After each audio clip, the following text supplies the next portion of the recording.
Olá, meus caros. Então vamos lá, vamos dar continuidade aos nossos cursos, estar pensando um pouquinho mais.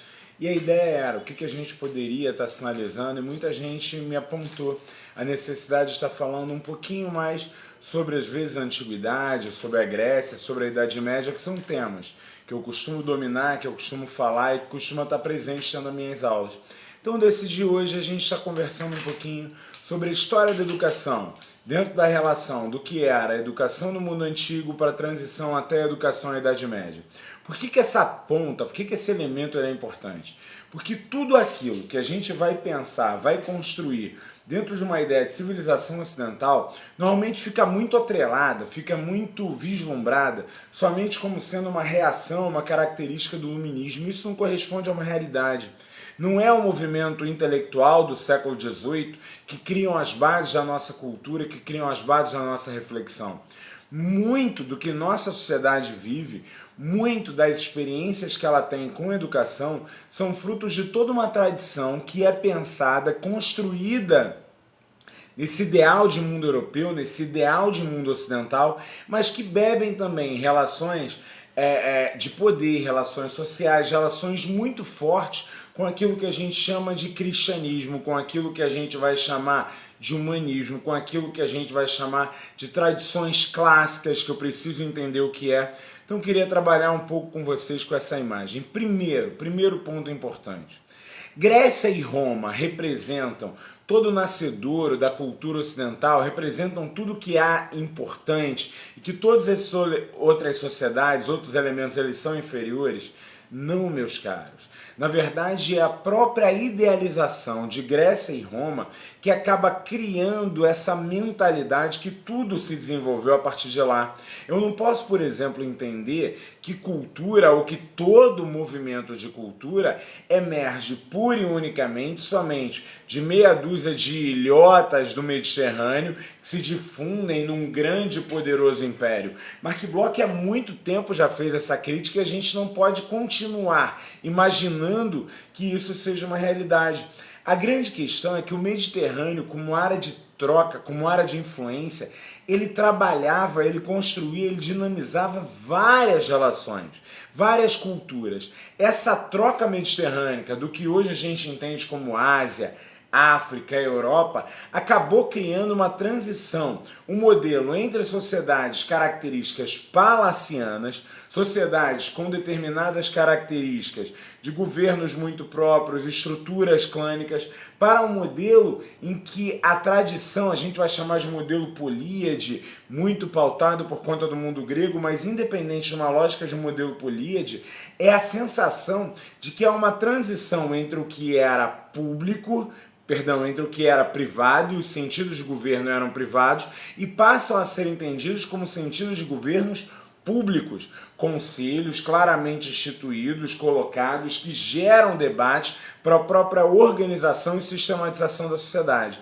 Vários movimentos vão acontecer nesse sentido. Eu posso citar o entorno da Cartaginense, eu posso citar o entorno etrusco, posso citar as transformações entre hititas e egípcios, mas eu preciso sinalizar o quadro, o entorno, sim, do mundo grego como emblemático no sentido de uma transição que vai ser construída da valorização e do papel da educação. O que vai acontecer no entorno de Atenas a partir das reformas que são pensadas, que são estabelecidas e que vão criar esse modelo que vai ser comumente conhecido como democracia ou democrática naquele momento, que na verdade é a resposta de uma crise entre aristocratas tradicionais e grupos que ascendiam socialmente, comercialmente, buscando um novo posicionamento social e que eles não tinham direito, eles não tinham essa possibilidade na estrutura anterior. Isso gera a ideia da construção de uma ágora, de um espaço de troca, de um espaço de praça pública, em que as decisões passam a ser levadas, tomadas, entendidas como parte de um conjunto maior. A partir do desenvolvimento desse modelo na Ágora ateniense, você passa a ter um incremento do desenvolvimento, um incremento da própria busca e da transformação que vão estar pautados em elementos sobre o que melhor fala, pautados em um elemento do domínio da política, pautados em uma figura e uma estrutura do conhecimento que muda a relação com a escrita, muda a relação com a educação de maneira geral. Não é só a questão de perceber o ritual do agogê, não é só a questão do pedagogo, não é só a questão do desenvolvimento de escolas acompanhando os sábios, mas o ideal sofista, ele parte fundamentalmente como aqueles que buscam o conhecimento ou entendem o conhecimento como uma nova base da estrutura social. Essa busca pelo conhecimento vai acabar trazendo uma série de práticas, desenvolvimentos, escritas. Por quê? Porque o desenvolvimento de uma determinada sociedade bebe nos interesses da sociedade. O crescimento da escrita, o crescimento da retórica, o crescimento da dialética, eles estão diretamente pautados pela necessidade, o desenvolvimento e pela afirmação de que essas figuras, do que esses personagens vão ter.